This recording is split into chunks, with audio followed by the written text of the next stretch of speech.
Listo, ya estamos grabando, entonces, pues nada, Pedro, bienvenido pues a esta sesión del día de hoy. Va a ser un poquito larga, pero va a estar muy buena por todo ese tema y todo ese contenido que nos vas a entregar el día de hoy. Entonces, para los que no conocen a Pedro, él es Pedro Candel, pues ya tiene varios años trabajando en ciberseguridad, más conocido como Sauron, algunos de ustedes lo habrán escuchado, lo conocerán.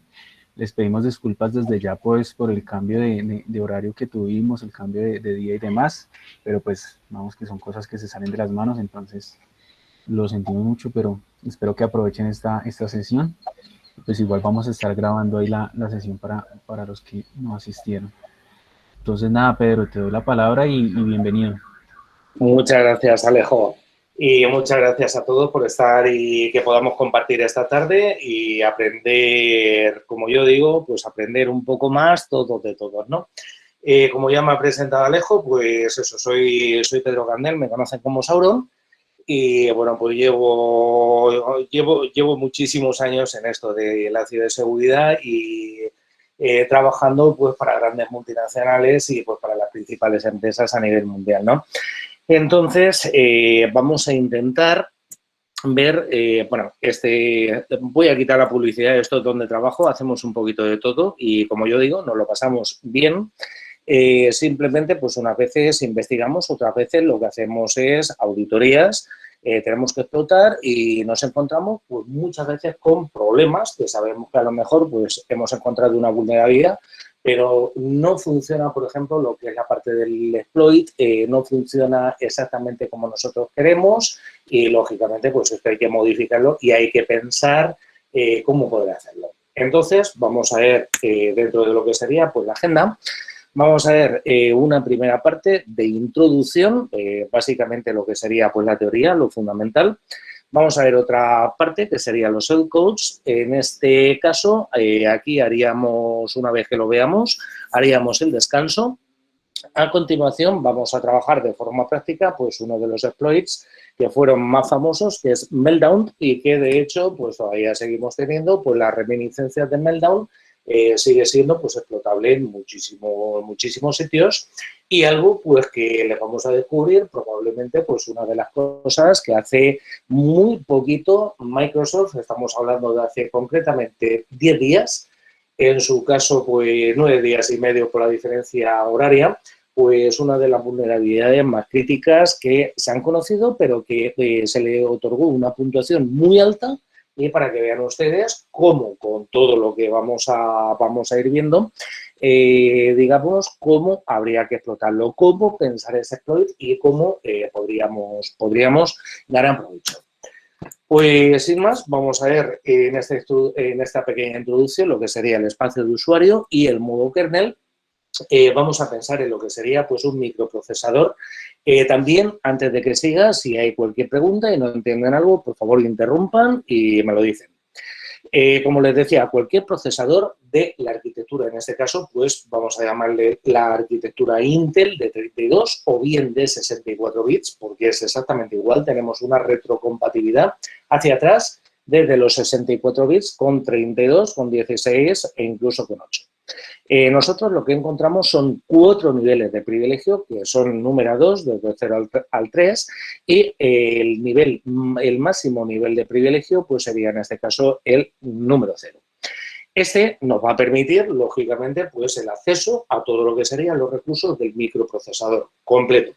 Lógicamente, va a ser el que utilice el sistema operativo, ya que dentro de este nivel de privilegio número 0 se puede ejecutar cualquier tipo de instrucción del micro y además vamos a tener acceso a todo lo que serían los puertos de entrada y salida. Después, avanzando, tendríamos el nivel 1, nivel 2 y llegamos al cuarto, al último, que sería el nivel de privilegio número 3 y este es el de acceso más restringido. Entonces, normalmente lo que es un tipo de aplicación, lo que nosotros ejecutamos como usuarios, siempre se va a ejecutar en este nivel o se debería de ejecutar en este nivel, ya que aquí en este caso solamente podríamos ejecutar instrucciones que son de propósito general y no vamos a tener el control completo de lo que sería pues, el microprocesador. Con lo cual, nosotros podríamos hablar viendo lo que sería pues los diferentes anillos o modo, por ejemplo, privilegiado de lo que sería pues el anillo 0, donde vamos a encontrar el kernel.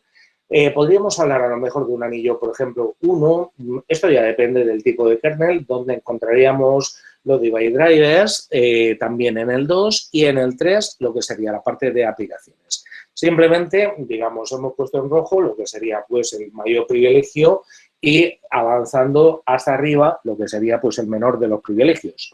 Por eso, nosotros a partir de ahora vamos a denominar, cuando hablamos de lo que sería el kernel, con el mayor privilegio, hablaremos del modo núcleo o kernel, y cuando estamos en el 3 hablaremos de lo que sería pues el userland o el modo usuario.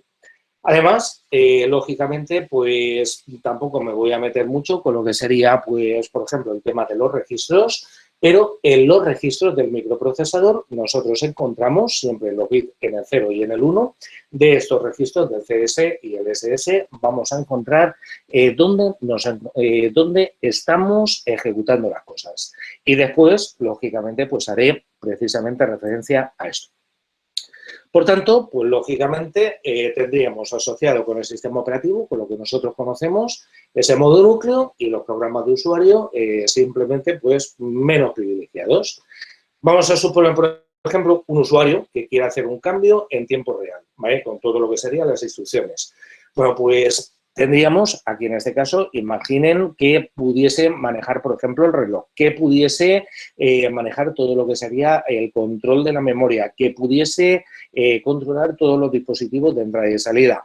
Podría organizar una que, lógicamente, dentro de lo que sería, estamos hablando de sistemas multiusuario y multiproceso, bueno, pues podría coger y podría dejar, por ejemplo, la que menos se me ocurre, la menos grave, sería dejar sin privilegios ninguno al resto de procesos. Para evitar eso, lógicamente, pues hablamos de un modo de usuario no privilegiado y cuando hay que hacer algún otro tipo de operación, hablaríamos de pasar al modo núcleo. Lógicamente, para no permitir pues este uso indebido de lo que es el propio sistema operativo de por sí y del hardware. Lógicamente, pues hay determinadas instrucciones dentro del operativo que única y exclusivamente se pueden ejecutar en los modos privilegiados. ¿Cuáles? Cualquiera que requiera una lectura y una modificación de cualquier tipo de registro de control.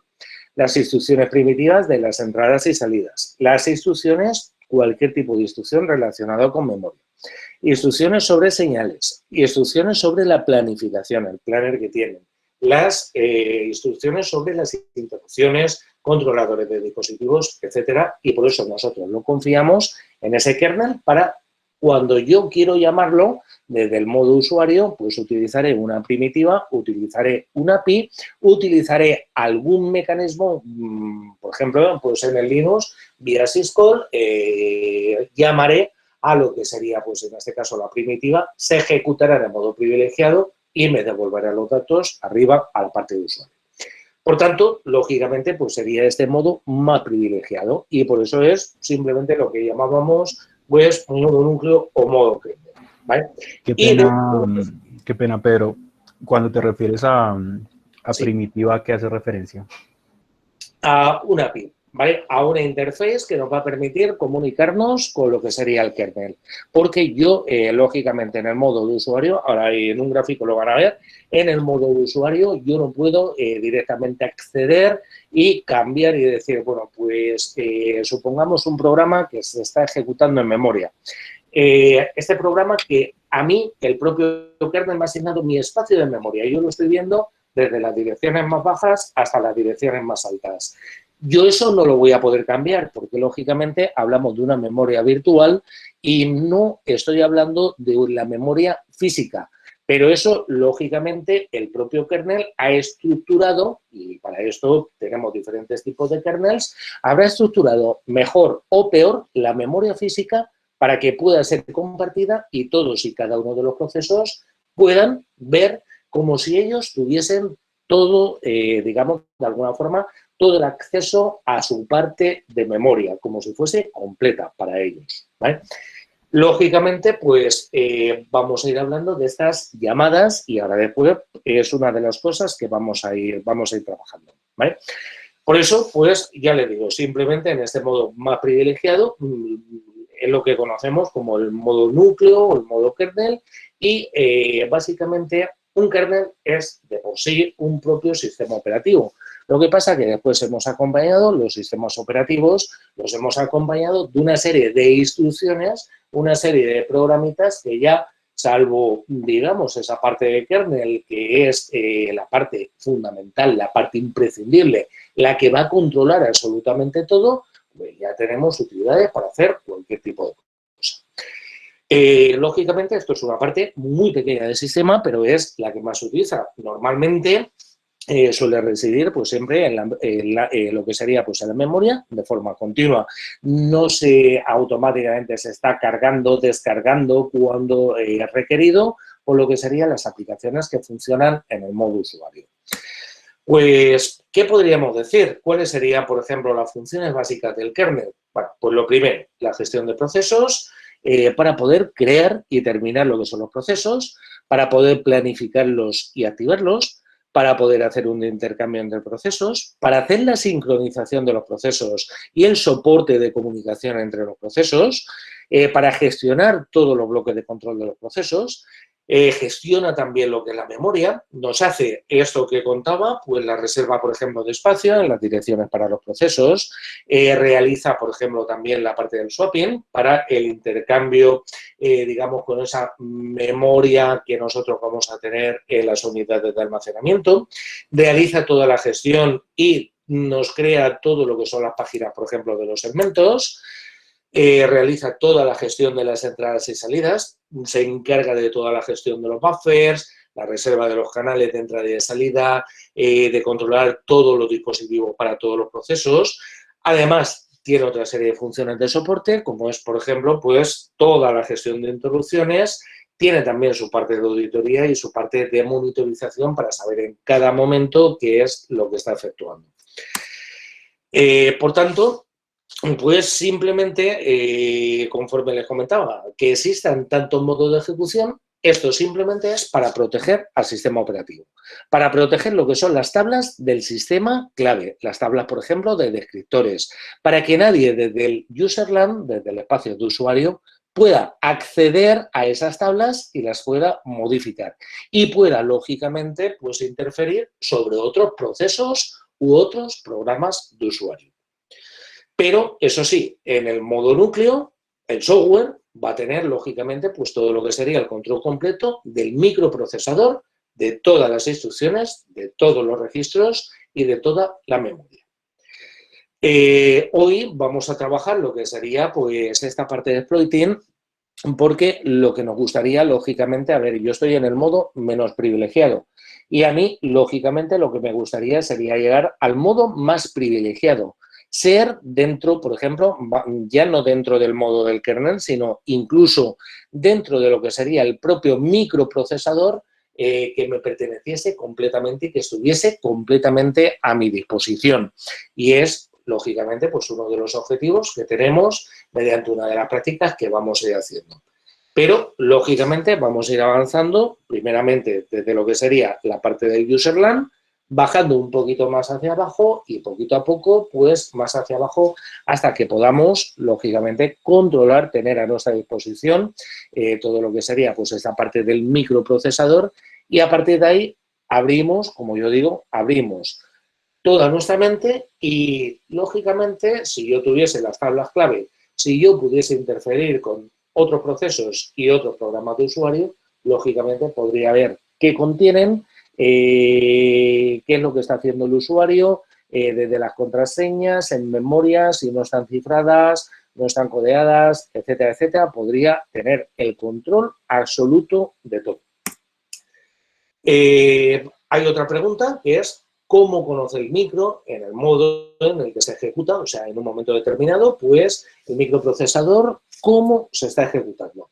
Precisamente con lo que les comentaba, hay una serie de registros, pues el CS y el SS, donde tenemos un bit de la palabra del estado del programa que nos va a indicar este modo de ejecución. Pero este bit es dinámico, va a alterar el valor como respuesta a determinados eventos. Porque habrá unas primitivas, esas que les comentaba, por ejemplo, una syscall que en un momento determinado se tenga que ejecutar en el modo privilegiado. Se ejecutará, tendrá acceso, ahora lo devolverá al usuario y tendrá que cambiar, pues precisamente tendrá que cambiar su estado para indicar, ahora ya eres usuario, toma el resultado de lo que me pediste. Si quieres otro resultado, me lo vuelves a pedir, yo voy a conmutar al modo kernel, voy a volver a cambiar el estado de este bit y ahora ejecuto. Ahora te lo voy a devolver, te cambio también el estado, pero tú nunca vas allá, siempre vas a pasar, digamos, de alguna forma, a través de mí para poder ejecutar cualquier cosa privilegiada. Y, lógicamente, el kernel va a tener lo que sería pues, el control completo de aquello que vamos a poder hacer.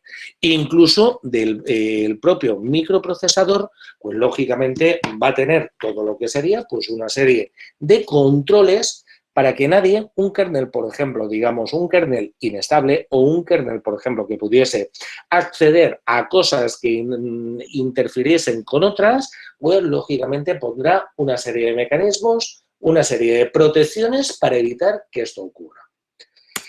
Y otra pregunta es simplemente, pues, ¿cómo lo podríamos modificar? Y simplemente, pues, cuando vamos a realizar precisamente estas llamadas a uno de los servicios del sistema operativo, o bien cuando una interrupción va a disparar la ejecución de una rutina del sistema operativo, pues automáticamente se cambia al modo kernel, se altera lo que les comentaba y cuando finaliza se setea otra vez al modo de usuario, para evitar precisamente que alguien, digamos, sin autorización de alguna forma o sin haber pasado por las llamadas a los servicios del sistema operativo, por estas syscalls, no pueda jamás no pueda ejecutar nada y no puede interferir con el resto de cosas.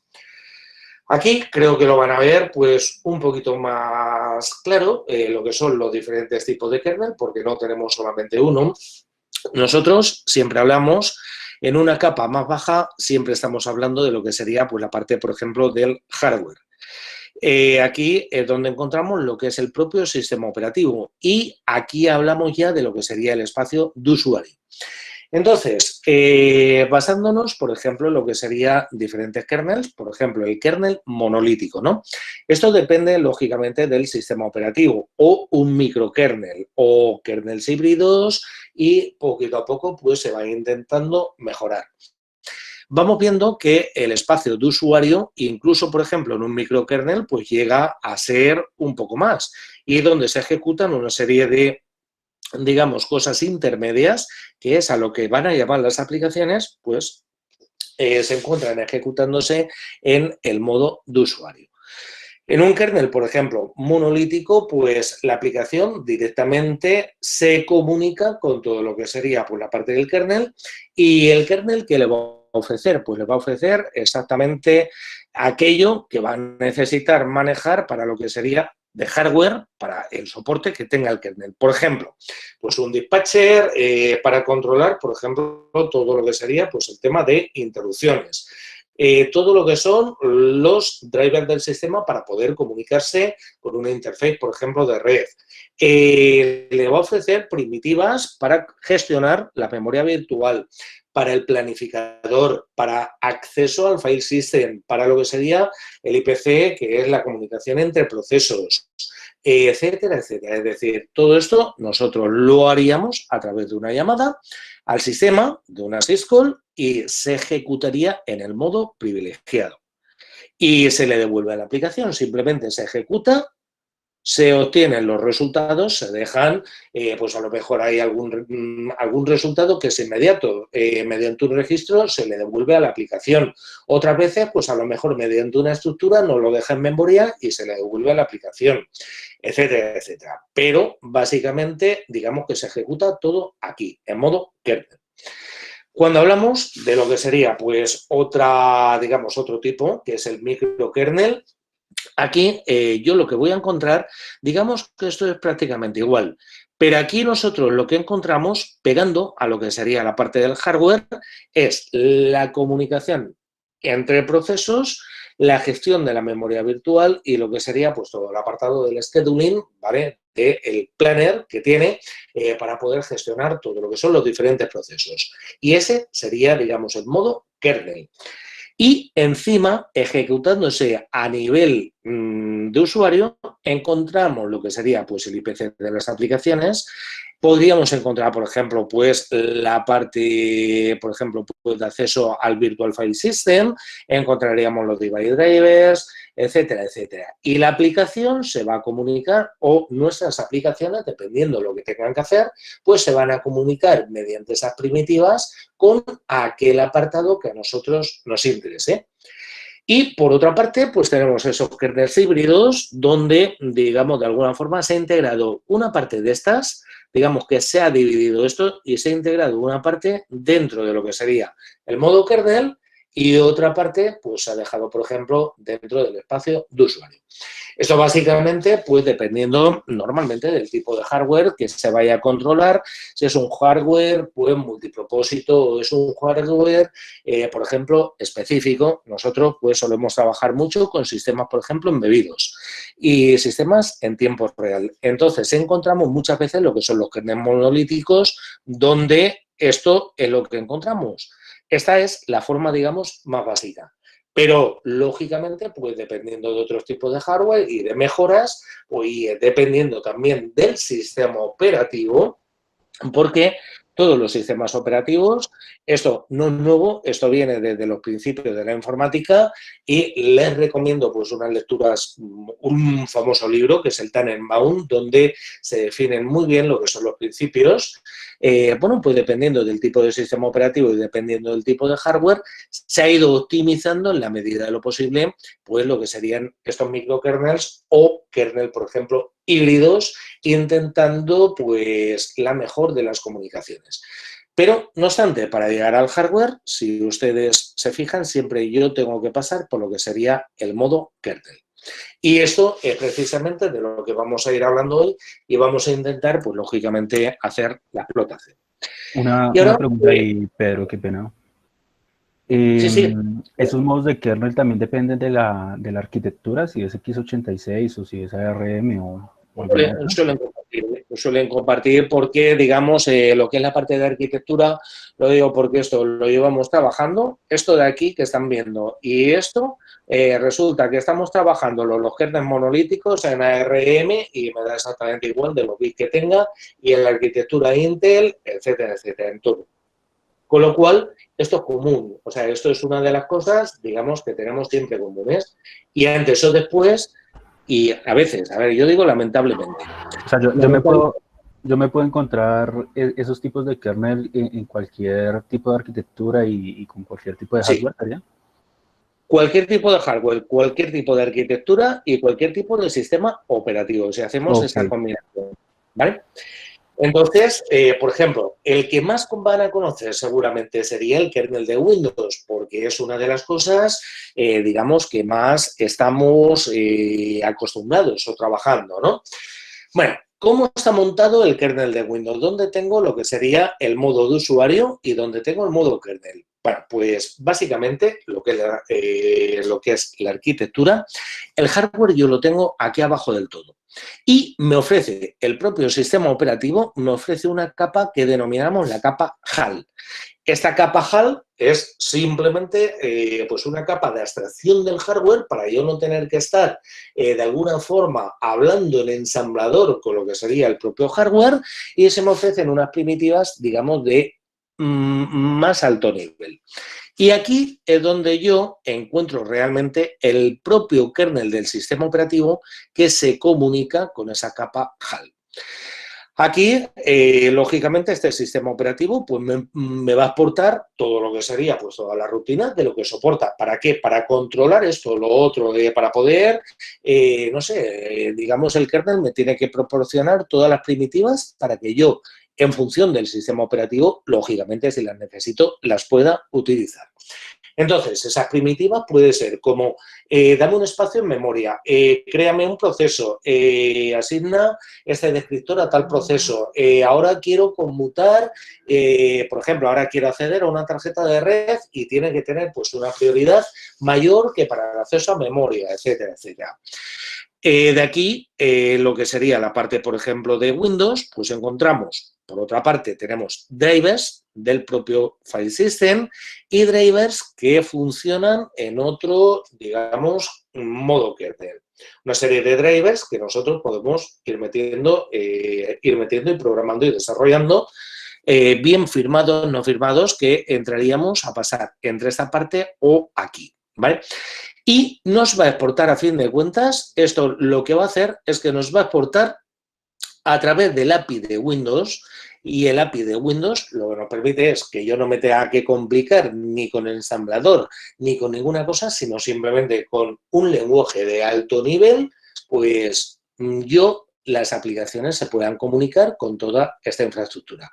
Y, lógicamente, yo aquí también voy a poder utilizar lo que son los drivers en el modo de usuario, dependiendo pues, de lo que tenga que hacer y del soporte que tenga que hacer. Esto, lógicamente, simplemente ustedes ténganlo ahora mismo, digamos, de alguna forma en mente, porque yo voy a empezar a trabajar aquí en el User Mode. Me voy a ir a Userland, a la parte donde menos privilegios, lógicamente, tenía.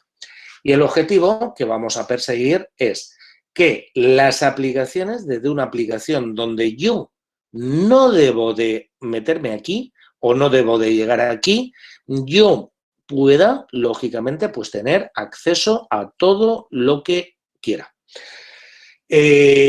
Imaginen, por ejemplo, dos procesos que se están ejecutando en un sistema multitarea. El proceso A no debe de ver para nada los datos del proceso B y al revés, el proceso B estará aislado y el propio kernel permitirá este aislamiento entre ambos procesos para que, lógicamente, entre ellos no compartan, no se puedan inferir. A no ser que ellos soliciten, digamos, puede haber, y de hecho, por ejemplo, aquí hemos hablado ya de ellos, pues, por ejemplo, podríamos tener un comunicador interprocesos que lo llamemos y que digamos, expórtale estos datos del proceso A al proceso B. El proceso B los importa, los trabaja y se los exporta de nuevo al proceso A, porque a lo mejor ese es, digamos, pues el objetivo, por ejemplo, de la aplicación. Pero vamos a empezar pues desde la parte, ya les digo, desde la parte menos privilegiada hasta la parte más privilegiada. Por tanto, bueno, pues unas pequeñas conclusiones. Simplemente ahora conocemos y sabemos que el kernel es lo que nos permite tener la comunicación entre el software y los dispositivos físicos, ¿vale? Todo el hardware interno, placa base, la placa madre, ¿vale? Como lo llaman, el microprocesador o procesador, la memoria, unidades, etcétera, etcétera, y cualquier tipo de periférico. Además, lógicamente, el kernel tiene que gestionar la memoria RAM. Y la memoria RAM, pues, ¿qué es lo que va a hacer? La va a trocear, la va a dividir para los distintos servicios y aplicaciones para que todo pueda funcionar de forma fluida y, lógicamente, pues en un sistema operativo que es multitarea, pues se puedan ejecutar varias aplicaciones y varios servicios al mismo tiempo. Y todos y cada una de las aplicaciones que se ejecutan o de los servicios se crean de alguna forma pues que tienen o disponen de todo lo que es la memoria física para ellos y de todos los recursos de la placa madre y de todos los recursos del microprocesador para ellos. Pero, lógicamente, por debajo hay alguien, este kernel, que lo está, lógicamente, controlando para que no se pueda hacer ese abuso. Y, lógicamente, pues también el micro tiene que ser pues, gestionado. En este caso, por ejemplo, vamos a comenzar con lo que sería pues, el núcleo, ¿vale?, de Linux. Y, lógicamente, ahora, ¿qué es lo que encontramos? Pues encontramos, y esto ya depende de la arquitectura, encontramos lo que son los microprocesadores que tienen varios núcleos y tienen dentro de cada uno de los núcleos pues diferentes hilos. Entonces, el kernel tiene que dividir esas tareas, tiene que estar pendiente de todos los núcleos del microprocesador para que se realice, lógicamente, pues todo de acuerdo, digamos, vamos a poner, por ejemplo, pues con una especie de, como si encontrásemos semáforos de tráfico, le va a ir encendiendo las luces, venga, estos bits van a pasar ahora estos quedan encolados, ahora voy a procesar esto, voy a procesar lo otro, ahora tengo esta unidad, por ejemplo, la tengo libre, voy a procesar toda esta secuencia, por ejemplo, que me han pasado, etcétera, etcétera. Y de todo eso, lógicamente, pues se va a encargar esta gestión que estamos haciendo. También hay que diferenciar lo que son los núcleos. Vamos a empezar a trabajar con lo que sería, conforme les dije, la parte de Linux contra el núcleo de Windows, ¿no? Windows, lógicamente, tiene su kernel, conforme hemos visto, y tenemos una diferencia fundamental. Lo primero, el núcleo de Windows es completamente hermético. Nadie lo puede modificar. No tenemos acceso al código fuente. Cierto es que se ha liqueado, pues recientemente se han liqueado lo que son los códigos fuentes de ciertos, bueno, lógicamente del sistema operativo, y hemos encontrado pues antiguos, y a partir de ahí pues ya veremos lo que ocurre, ya veremos cuando la gente estudie ese código fuente conforme vayan sacando fallos y vulnerabilidades. Y solamente aquí, en este caso, Microsoft es el que dice cómo va a realizar la gestión de las tareas, cómo va a planificar la memoria y cómo va a llevar el control de todo. Y no se puede modificar. Y eso es lo que te dan.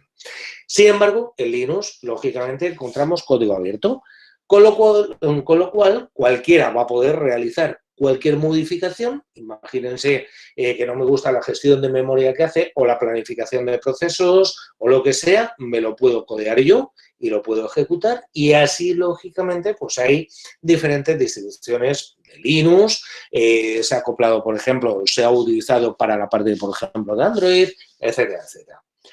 Y esto es, hasta aquí, la parte, lógicamente, pues que me interesa que conozcan para ahora ver, lógicamente, qué es lo que nos va a ocurrir con diferentes fallos que quiero que aprendan y que entramos ya en la parte práctica, ¿vale? Pues vamos con el primero. Para eso sí que necesito que tuviesen la máquina en marcha, y aquí en la máquina van a entrar con root y password. Tenemos otro usuario que es UCBAR y password. Pueden emplear cualquiera de ellos. Eso sí, aquí en el caso, en este caso, estarán viendo aquí lo que sería pues esa almohadilla, como le decimos nosotros, que me va a indicar, si yo pusiera un ID, me va a indicar que yo estoy logueado en la máquina como root. Si yo en esta máquina, lógicamente, me cambiase y ahora entrase como UCBAR, yo prefiero acceder por SSH más que por la consola. Por ejemplo, ustedes tienen VirtualBox y entonces no pueden copiar y pegar. Tiene abierto el SSH. Aquí, si yo pusiera, por ejemplo, ese ID, habrán visto ese dólar. Yo tengo un user ID, un group ID, que es diferente. Aquí en este caso soy del 1000, que es diferente del que yo encuentro aquí, que es el 0, que es el usuario mayor privilegiado dentro del sistema. Y, lógicamente, pues yo podría hacer desde aquí una serie de operaciones, por ejemplo, pues a lo mejor un ifconfig para ver la dirección IP que tengo y para que ustedes puedan acceder, como yo he hecho, por SSH, y a lo mejor en modo, en este caso, por ejemplo, a lo mejor de usuario. Si se dan cuenta, al ir a poner ifconfig, me dice pues que no se ha encontrado. Es posible que yo lo tenga, pues, que no lo tenga en la ruta, o bien dentro del USRC bin, pues yo tenga por aquí alguna de las cosas del ifconfig y lo puedo utilizar o no lo puedo utilizar, el sistema operativo me deje o no me deje, etcétera, etcétera. Entonces, para esta primera práctica que vamos a hacer, Esto es lo que nosotros denominamos, y acuérdense luego, un buffer overflow. El BOF, básicamente lo que es un BOF.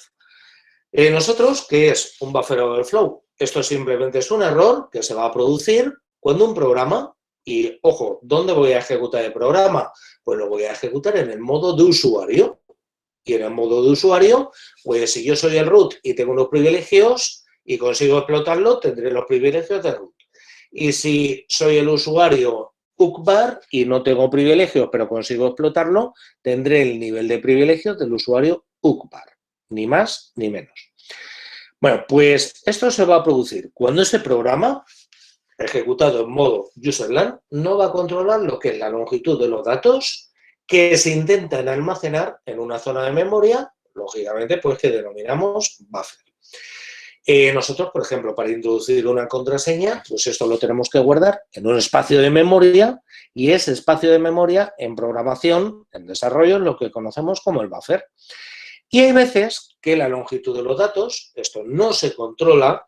Yo tengo un buffer, lógicamente la memoria es limitada, y a lo mejor he definido pues un buffer con un tamaño determinado. Cuando esta longitud es superior al tamaño de lo que yo tengo preasignado, ¿qué me va a ocurrir? Que el programa va a pasar a sobreescribir las zonas de memoria contiguas, adyacentes, sobreescribiendo el contenido original que tuviese y, lógicamente, pues dando lugar a un error. Y un error, pues que en un principio muchas veces seguramente les había salido, y estos errores que normalmente pues no les prestamos la suficiente atención, salvo que no dediquemos pues a la parte, por ejemplo, de exploiting, de reversing, bien seguridad ofensiva, o nos toque, por ejemplo, codificarnos lo que son nuestras propias herramientas. Y básicamente lo que decimos, voy a intentar guardar unos datos, los datos que va a introducir el usuario son mayores y va a sobreescribir el tamaño que tenía asignado de los datos. Imagínense una botella de agua con una capacidad de 1 litro. Si yo intento introducirle 1,5 litros de agua, va a desbordar y, lógicamente, guardaré la botella de agua, que es el buffer, el litro, y el otro agua habrá sido derramada, habrá caído en algún sitio, y esto, lógicamente, pues cae en la memoria, la siguiente botella de agua, la siguiente casilla que yo tuviese. Entonces, para poder hacer esto, pues vamos a ver un ejercicio, un código que hemos denominado pues el bof.c, y yo ahora, esto lo tienen, voy a poner aquí clear. Yo estoy acostumbrado a utilizar LL, me he acostumbrado a lo fácil. Esto es un alias pues del S-L -color, es más cómodo, básicamente. Esto no lo tienen aquí como usuario porque lo voy a ejecutar como superusuario. Aquí lo que vamos a encontrar es la parte, por ejemplo, de Meltdown. Después se lo explicaré. Aquí, en el root, encontraremos el BOF y vamos a ver lo que sería, pues, un código normal y corriente. Yo, para ver el código, voy a poner un more y un BOF. Pues, ¿qué encuentro? Bueno, vamos a ver, es un código en C, entonces es el código más sencillo, la verdad, que he podido encontrar. Estoy en una arquitectura de 32 bits, ¿vale? No he hecho la máquina de 64. La forma de explotación pues es idéntica en ambos casos, y lo que quiero es que ustedes tengan ahora mismo el concepto del buffer overflow. Aunque no hayan visto nunca C, yo tengo aquí una función que es main. Y siempre un programa en C va a entrar en la parte del main. Entonces, aquí estoy haciendo un if, una comprobación, y es si autoriza, llamo una función autoriza. Y esta función autoriza me devuelve, olvídense de lo que ponga por aquí, me va a devolver un 1 o un 0. Entonces, en función de si me autoriza, pues me va a escribir acceso autorizado y va a llamar a otra función que tiene, pues en este caso, que es una shell, y que lo que hace simplemente es ejecutar, aquí en este caso va a ejecutar un bin sh. una shell básica. Pues si no me lo autoriza, simplemente me diría el acceso no autorizado y el programa devolvería un 0 al sistema operativo, pues como que ha sido correctamente ejecutado. No tiene mayor historia. En este autoriza, yo lo que hago es definir aquí pues un password, una variable de caracteres. Un password se llama password. Lógicamente, cuando yo esto lo compilo, pues pierde de alguna forma esos nombres que yo le he puesto. Y yo he hecho una reserva de 64 caracteres. Es decir, ¿cuánto me cabe en password? 1 litro de agua. No, me caben 64 caracteres. Ahora me pide que escriba la contraseña, recoge la contraseña con una de las funciones inseguras, como es get. Esto, lamentablemente, pues lo estamos viendo a la fecha actual en la que estamos hablando del 23 de octubre del 2020, seguimos viéndolo cuando estamos haciendo los análisis de código y muchos desarrolladores y programadores nos han dado cuenta de que esto es inseguro, no se puede seguir utilizando. Pero bueno, básicamente, pues aquí lo pusieron y recoge el password y me deja escribirlo. Y ahora simplemente aquí lo que hace es un string compare de este password que yo he introducido con un password que tiene hardcodeado que se llama ukbar. Pues si es distinto me devuelve un 1, si es igual me devuelve un 0. O sea, básicamente lo que hace es una comparación. O sea, el programa no puede ser como aquel que dice, no puede ser más sencillo. Aquí tienen el programa y ahora yo lo que voy a hacer va a ser compilarlo. Pero para no complicarnos, porque no quiero, por ejemplo, pues entrar tampoco mucho en la parte, por ejemplo, de reversing. Voy a entrar lo justo. Lo voy a compilar con una cosa que denominamos los símbolos. Y los símbolos que me van a permitir recuperar el nombre original de las variables, etcétera, etcétera. ¿Para qué? Para permitirnos esa depuración. Y ahora lo que voy a hacer es indicarle pues un preferred stack boundary igual a 2 y simplemente esto es para evitar que se inserte padding para alinear la pila. Bueno, la pila, el stack, ¿vale? Esto que primeramente aparece y que a lo mejor es la primera vez que oyen, bueno, pues esto tiene que estar alineado, digamos, a ver, en la posición 0. Y si estoy hablando de 32 bits, pues, a ver, esos 32 bits, voy sumando todos los bits, voy contando 32 entre 8 bits, pues resulta que me salen 4 posiciones, 4 por 8, 32. Pues ahora, esto empieza en la 0. El siguiente, digamos, la siguiente casilla la voy a tener en la 4. La siguiente la voy a tener en la 8. La siguiente la voy a tener así, ¿vale? Lógicamente, al ponerle esto, pues evitamos insertar un padding, porque si no tendríamos que ver exactamente dónde está. Y de esta forma nos aseguramos que este puntero de pila única y exclusivamente tiene 4 bytes en vez de 16 bytes. ¿Quién controla esto? Precisamente el propio sistema operativo. Si yo no indico nada, es el propio sistema operativo el que cuando ejecute el proceso, pues en la pila, lo que son los punteros, los pondría de 16. Sin embargo, pues a lo mejor no me permite emplear instrucciones pues, del tipo SS2, instrucciones pues, que mejoran el rendimiento, por ejemplo, del micro y que me permiten pues, la ejecución, pues, por ejemplo, de rutinas gráficas, etcétera, etcétera. Entonces, vamos a compilarlo. Aquí tienen, conforme debo de compilarlo, voy a poner un clear. Y ahora, vamos con lo que sería pues, las opciones. Aquí en este caso, pues le vamos a poner pues, la tabla de símbolos, menos GGDB o menos G, simplemente. Ahora, lo que queremos es, con la opción menos M, indicar una de las características de compilación para cuando se ejecute y el preferred, el stack boundary, le vamos a indicar precisamente lo que habíamos dicho, el 2. Voy a compilar este programa que hemos denominado voz y ahora voy a generar menos output, voy a generar un binario que se va a llamar voz. Nos compilan. Esto tiene un poquito, lo acabamos de compilar, pues aquí son ya, bueno, en la máquina son las 0,57. Y ahora, ¿qué puedo hacer? Ejecutar el proceso.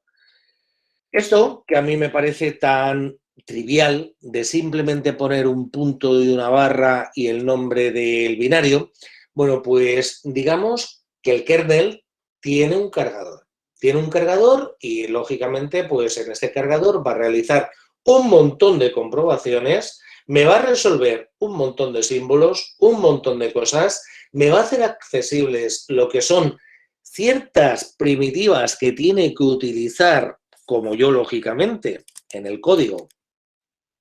Yo había puesto, por ejemplo, cosas como un printf, había puesto cosas como set r with, secv, etcétera, etcétera, gets, pues todo eso lo tiene que resolver, me lo tiene que cargar en memoria, le tiene que hacer esos símbolos accesibles para que mi programa lo pueda utilizar. O sea, detrás de esto hay una auténtica magia que me va a hacer el propio sistema operativo.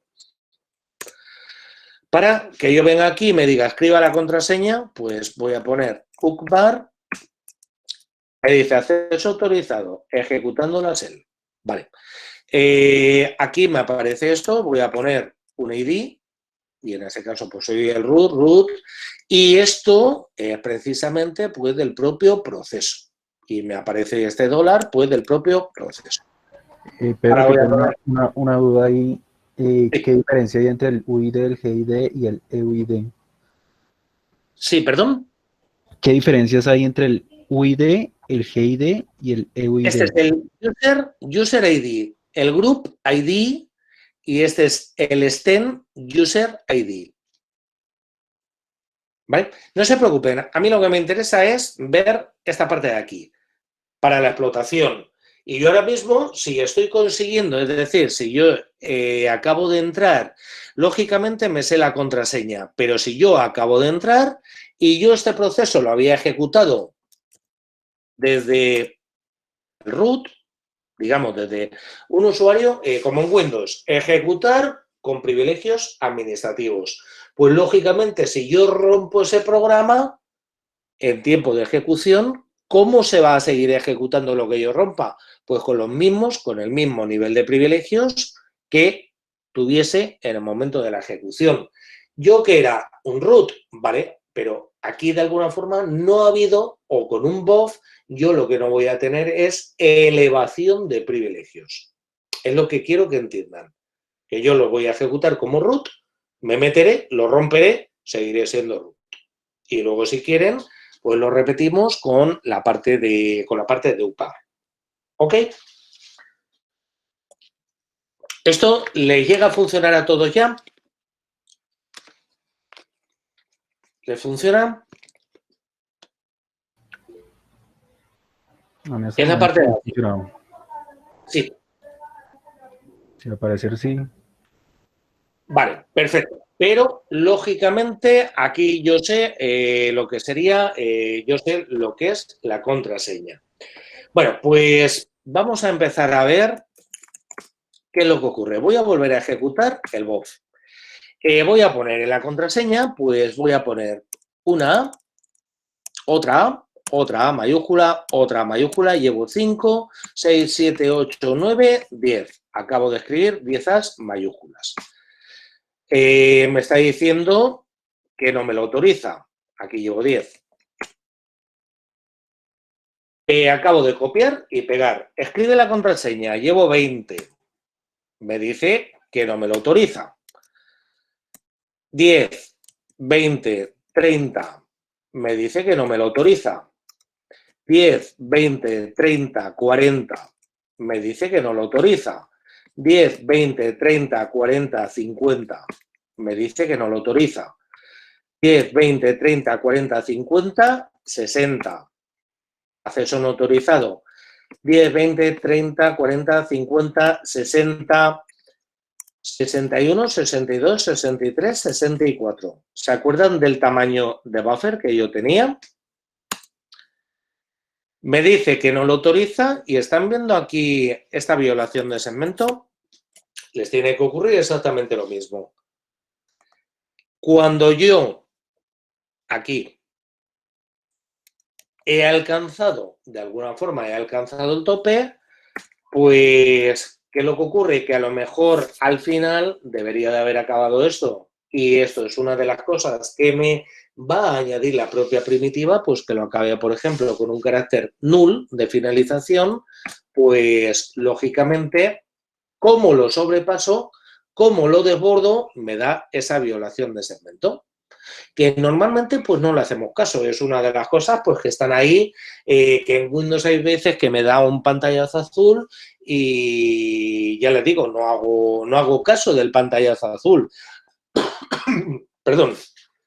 Dentro de Windows pues tenemos la mala costumbre de decir, uy, qué malo que es el Windows, vaya, otro pantallazo o tal.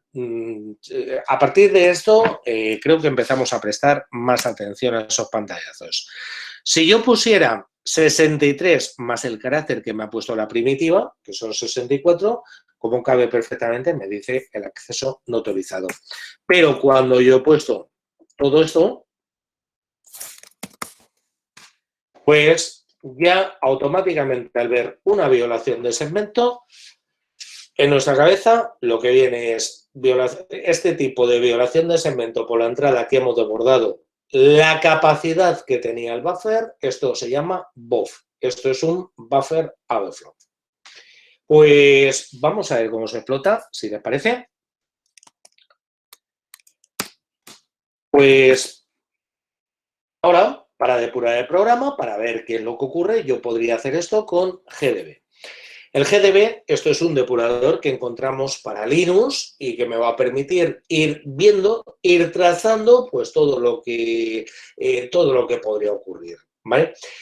Esto básicamente pues es para que yo pueda ver todos los caracteres, pueda ver los registros, pueda ver todas las cosas, pero creo que son, les dije 10 minutos de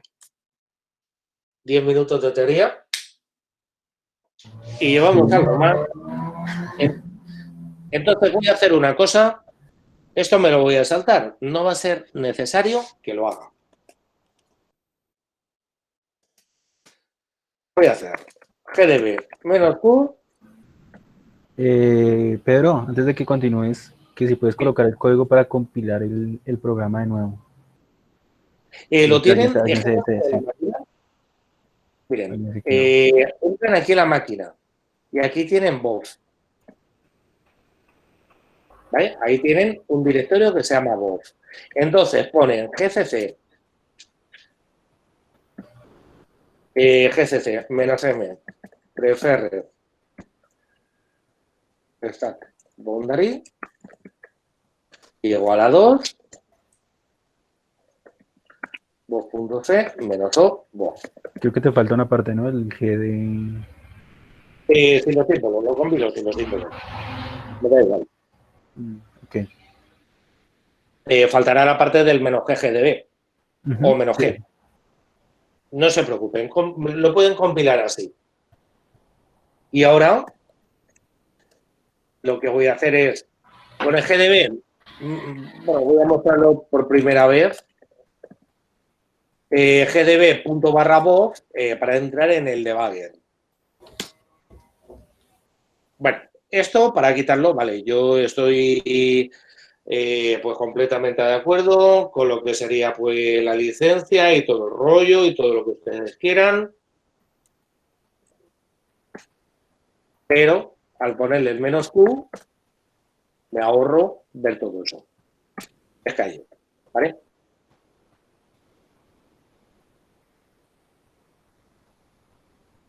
Bueno, pues ahora yo voy a poner aquí visas main.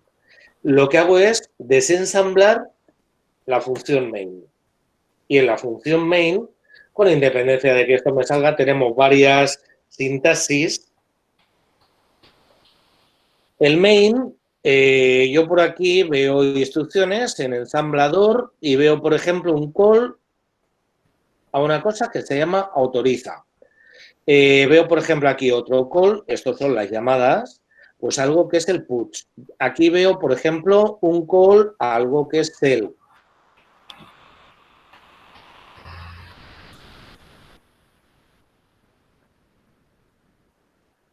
Y voy a poner visas autoriza. Y en visas autoriza, pues yo ya estoy viendo por aquí el código que tiene.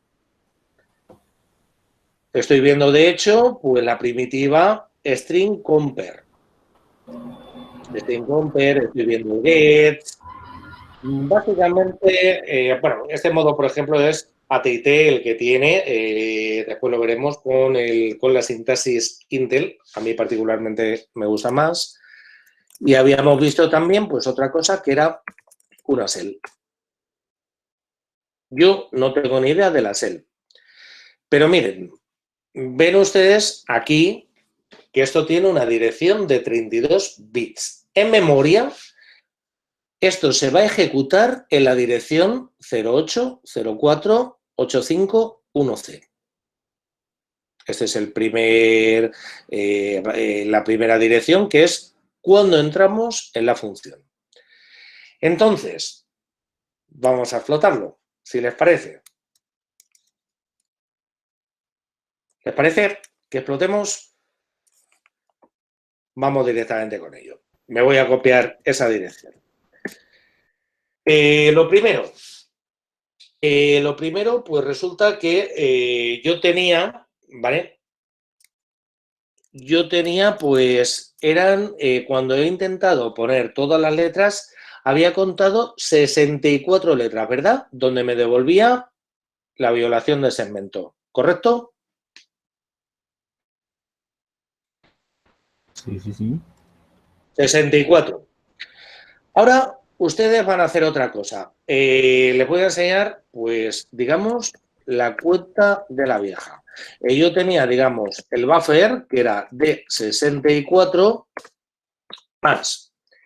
Siempre en una función lo que hacemos pues es pushear el EBP. Esto es un registro. Yo estoy en una máquina de 32 bits, con lo cual el registro, lógicamente, son 4 bytes. Y ahora a mí me va lo siguiente, pues aquí me va a quedar la dirección de retorno. ¿La dirección de retorno qué es? A ver, esta función, cuando se ejecuta, la autoriza o la función, por ejemplo, que falla, ya que tengo esta, lo explico con esta, cuando yo hago este leave y hago este red, el programa lógicamente va a volver al punto en el que fue llamado. ¿Y cuál era el punto en el que fue llamado? Pues lógicamente el que corresponda. En este caso, y para que no pierdan esto de vista, yo me voy a quedar, como es una dirección, sería 4. Pues 64 y 4 me da 70 y 4 de la dirección de retorno me da 74. ¿Vale? 74 bytes. Voy a mirar este bof. Bueno, donde falla, lo digo porque donde nos va a fallar, pues a ver, primero aquí va a comprobar el autoriza, es decir, viene a la función autoriza. ¿Y cómo sabe él una vez que finalice este return y este return a dónde lo devuelve? Pues lo va a devolver a la siguiente línea, que es el printf. ¿Vale? Bien este printf o bien este, en función de si lo autoriza, se va a evaluar el if y en función de si es incorrecto o es, si es correcto o es incorrecto. Pero yo, sin embargo, aquí directamente tengo una función que si consigo invocarla, esté autorizado o no esté autorizado, directamente me va a abrir esa shell. Pues, ¿qué voy a hacer? Voy a utilizar cd por ejemplo, lo voy a sacar del dep 0. Este sería el origen, el dep 0, para que me complete con ceros. El OF, pues le voy a llamar payload. Este va a ser el destino, un fichero vacío. Block size, un byte. Count, habíamos calculado 74, ¿verdad?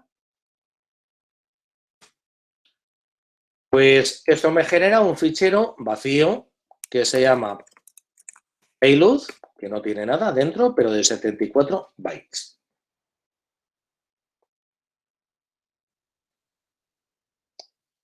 ¿Ok?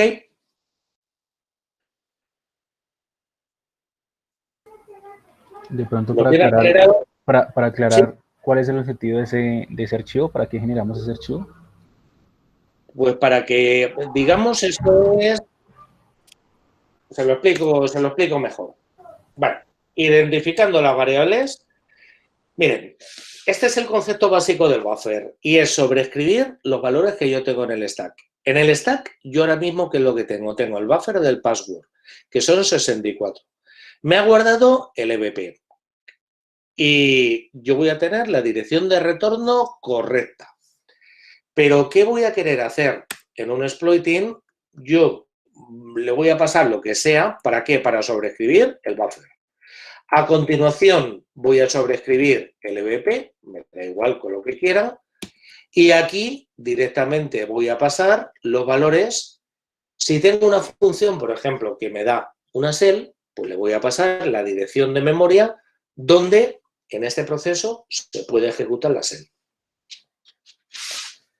Es decir, el buffer eran 64, pero como me deja escribir 4 más, pues sobreescribo con 4 más. Y como me deja otros 4 más y no está limitado, yo sobreescribo esa dirección de retorno. ¿Ok? Entonces, voy a volver a comprobar la dirección de retorno. Y la dirección de retorno la encuentro aquí. Esa es. ¿Vale? Voy a editar ese fichero. Voy a utilizar el edit para hacerlo. El edit payload. Aquí yo estoy viendo los offsets y aquí estos 4 últimos, aquí en este espacio, ¿saben lo que va? Ese es el espacio de la dirección de retorno. Este sería el espacio del EBP, donde se va a guardar el registro EBP. Y desde aquí hasta arriba, en todo este espacio, se guardará la contraseña legal que un usuario o ilegal que un usuario hubiese introducido. Pues yo tenía, lógicamente, esto va a coincidir, si están utilizando la misma máquina que yo utilizo, pues la dirección corresponde con lo que había previsto, con lo que había aquí en este caso, con lo que yo había escrito. Y era 08, después había calculado 04, había calculado 85.1c. Si recuerdan esa dirección, pues esa era la dirección mía de retorno. Pero tenemos que, si no lo conocen, resulta que nosotros, la memoria, trabaja en un modo que se denomina Little Endian. El Little Endian es que se leen los bytes justo al revés, es decir, las direcciones de memoria, en vez del S de izquierda a derecha, así conforme la he escrito yo, se leen de derecha a izquierda. Esto es pues, una de las características precisamente pues, de Intel. Por tanto, le voy a dar la vuelta a la dirección. Le voy a poner 1C 85, 0408,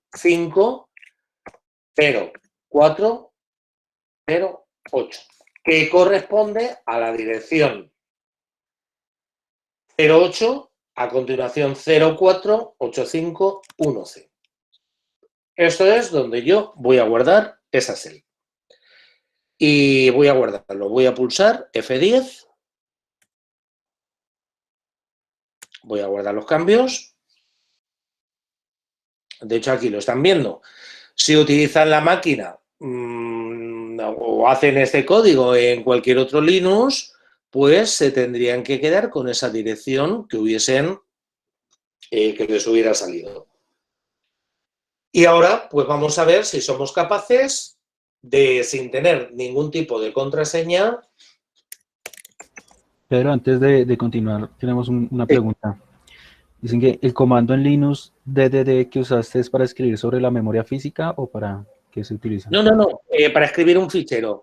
Este comando, ¿vale? Este que encuentran es dd, que es simplemente para copiar el origen del dep 0, que es que el dep, esto es un pseudo sistema de ficheros y el 0 lo que me hace es, siempre me devuelve ceros. El OF es el destino final, un fichero que voy a llamar payload. BS block size, el block size va a ser un byte.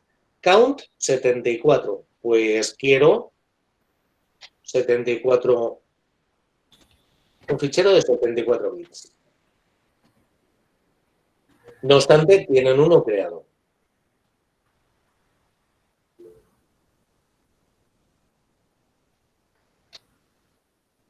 ¿Vale? Una vez que tengan esto, bueno, vuelvo a hacerlo. Venga, tenemos esto creado. Va a leer del IF 74 de 0, me va a escribir 74 bytes y ahora, mediante ese edit, yo voy a editar, por ejemplo, el payload.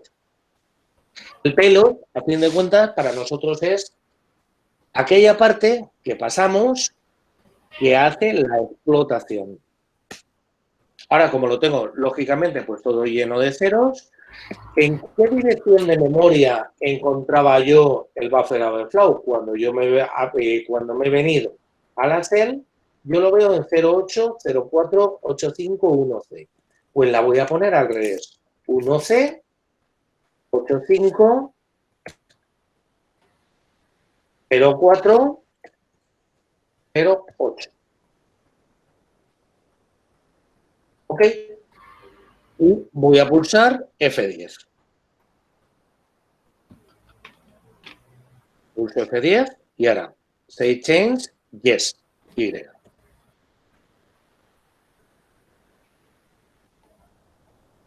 De hecho, voy a poner, por ejemplo, pues un cat payload xd para que vean el payload lo que tiene. No tiene nada escrito de contraseña y solamente estoy sobreescribiendo la dirección de retorno.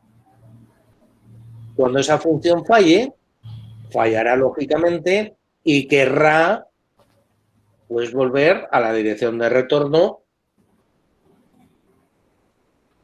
que si aquí yo no lo tuviese sobrescrito, volvería a donde correspondiese. Pero como yo se la he sobrescrito, me va a llevar a la parte que a mí me interesa. Y ahora pues vamos a probarlo, que es, vamos a hacerlo por ejemplo, de esta forma. Con esto no voy a tener que escribirlo. Con esto simplemente, pues, cat, que es para mostrar un fichero, se llama payload, tenemos el truquillo del punto y coma cat, ¿vale? Para que lo pase con el pipe y el BOF cuando pida una entrada, pues, por lo que sería la entrada estándar del sistema, pues ya directamente le va a pasar todos estos ceros acabado en esto. La diferencia es que ahora, si quieres le doy,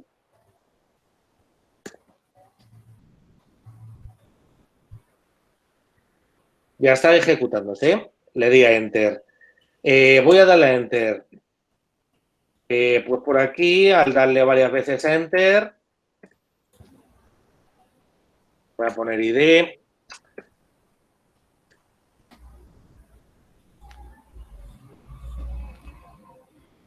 Vayan pulsando varias veces Enter.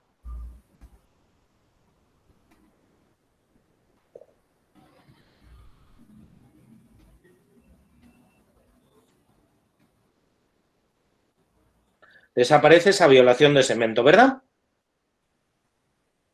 ¿Qué me parece? Tienen que pasarlo igual. Y para que esto, lo digo porque para que coincida, ¿vale? Para que sea exactamente igual. Vale, pues, a ver, nosotros, lógicamente, esto habría que depurarlo para ver qué es lo que está ocurriendo, porque yo he hecho simplemente 64 y 4, 70 más 4, que tiene que llevar, lógicamente, eso, y que lo lleva, ¿vale? Pues he contado 74, vale, correcto. Aquí lo explicamos, simplemente esos 64 más 4 más 4. Y también podría haber hecho una cosa, podría haberlo puesto, pues, por ejemplo, con un perf, ¿vale? Con el printf, se lo podría haber mandado, por ejemplo, al fichero payload. Aquí están viendo la misma dirección. No sé, esto hay mil... Serían 72, ¿no? No, 74.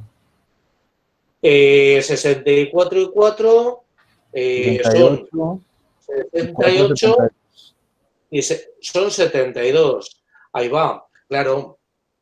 Es que resulta que aquí, ¿qué ha ocurrido? Que ha cogido, nosotros como nos deja sobreescribir, él solamente ha cogido 2 bytes de la dirección que yo le he dado. ¿Vale? Pues, ¿qué vamos a hacer? Ay, perdón. Payload. ¿Qué vamos a hacer? Lo vamos a dejar conforme está. ¿Y yo qué voy a poner aquí? 1C 85 04 08. ¿Lo ven? Esta es la dirección de retorno. De hecho, aquí abajo, pero en hexadecimal, conforme se desplazan, lo estarán viendo. Y aquí es donde finalizamos, lógicamente, pues donde finaliza el buffer. Aquí tendría el EBP y aquí tendría la dirección de retorno. Pulso F10, Save Change, le digo Yes, y vamos a hacer ahora exactamente lo mismo. ¿Ok? Pulso Enter. ¿Me ha pedido la contraseña? Tienen que pulsar Enter. ¿Me pide la contraseña? No. ¿Puedo escribir ID? Sí. ¿Puedo hacer un LS? Sí. ¿Puedo hacer, pues no sé, puedo pasarme por el sistema y sin contraseña que hemos conseguido hacer la explotación correcta, sabiendo exactamente dónde tenemos que meter esos valores. Ahora, para salir de aquí, ponemos Exit. Esto, como yo estaba dentro, pues pulsar Enter para que me lo devuelva al prompt. Ojo, porque al ponerle el ID, yo sigo siendo root y sigo perteneciendo a root. No ha habido elevación de privilegios. ¿Ok?